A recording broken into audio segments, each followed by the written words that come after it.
Hello, and welcome to today's Benton House Bites, short Alzheimer's and memory care orientation videos designed to teach caregivers how to help relieve common behavioral symptoms associated with memory loss. These videos are the very ones we use to improve the skills of our own team, and we're happy to provide and share those with caregivers. I'm Brandy Atchison, aka Brandy Bettenhouse, and a nationally certified Alzheimer's and dementia care trainer. I've been with the Bettenhouse family since 2017, and I'm proud to be your guide on today's symptom about wondering and exit seeking. Remember, most memory loss behaviors or challenges are symptoms, not intentional acts. And just like if it were a physical symptom, our job as caregivers is to relieve pain and provide loving support. Your response can make a meaningful difference and provide real comfort to the senior in your care. And with practice, you'll become more skilled and more comfortable in your caregiving, benefiting both you and your loved one. First, I want to show you a scenario where the response could be improved and why certain actions and communications can work against your efforts of support. Next, I'll show you a successful interaction with a better response and offer some tips to implement in your own caregiving. Joining me in this video demonstration are two of our executive directors. Kim Davis has been in the Benton House family since 2020 and serves in our Blue Springs community. And Chelsea Kapka has been at our Benton House family since 2018 and serves in our Olathe community.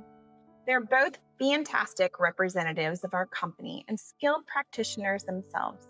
In this demonstration, Kim will be playing the role of the caregiver, and Chelsea will be playing the role as a loved one.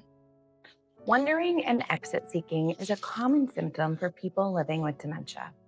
This can be when an individual walks aimlessly or with purpose. At times, they may also attempt to leave a safe place without a clear destination or understanding of the dangers involved.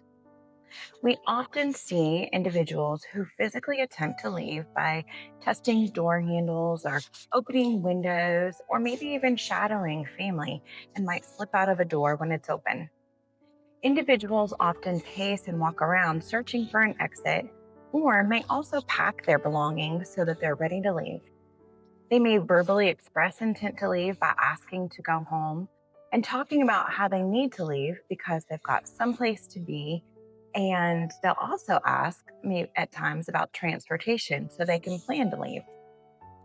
Some things that may cause wandering or exit seeking are confusion, where they don't recognize their current location or the people around them, and they're searching for something or someone familiar.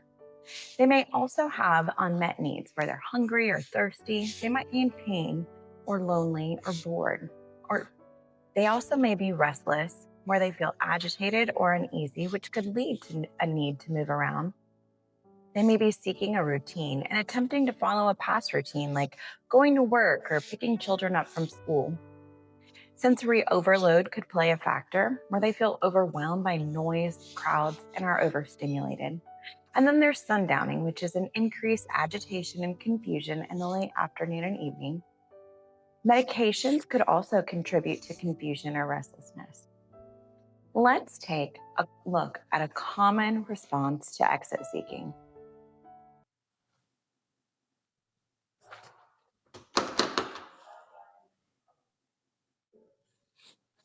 Mom, Huh? Mom, what are you doing? Gotta go to work. I'm gonna be late.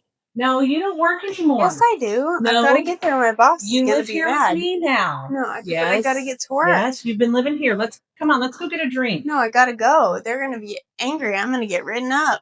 No, you don't. You haven't worked in like 30 years. Yes, I do. I You've go to been work living every here day. with me. No. Yeah, you have a room here. You No. live here with me. No, I have my own house and I go to work every day.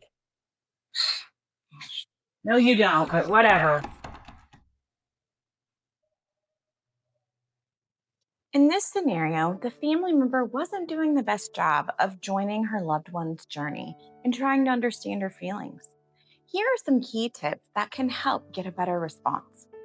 We want to avoid arguing or orienting an individual to reality. The more we try and stop the behavior, the worse it's going to get. And when we tell them that they can't leave, it will only increase their agitation. Their logic and reasoning skills are impaired, and so this approach just doesn't work. We want to avoid physically restraining an individual as this can lead to injury and increase their distress. Physical contact can further upset an individual. We want to avoid shouting or raising our voice. It's important to stay calm and use a soothing tone so they don't feel threatened. Let's take a look at a better approach to handle this situation.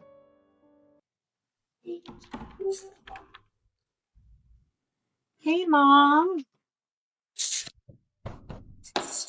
Mom, where are you going? Trying to get to work. I'm going to be late. Well, you live here with me now. No, I've got to get to work. You know what? You worked at Hallmark for 30 years. Yeah. You were such a great artist. They're blessed to have you. Yeah. Well, let's go eat some breakfast first, and then we can finish getting you ready to work, and I'll help you get there, okay? Okay. All right.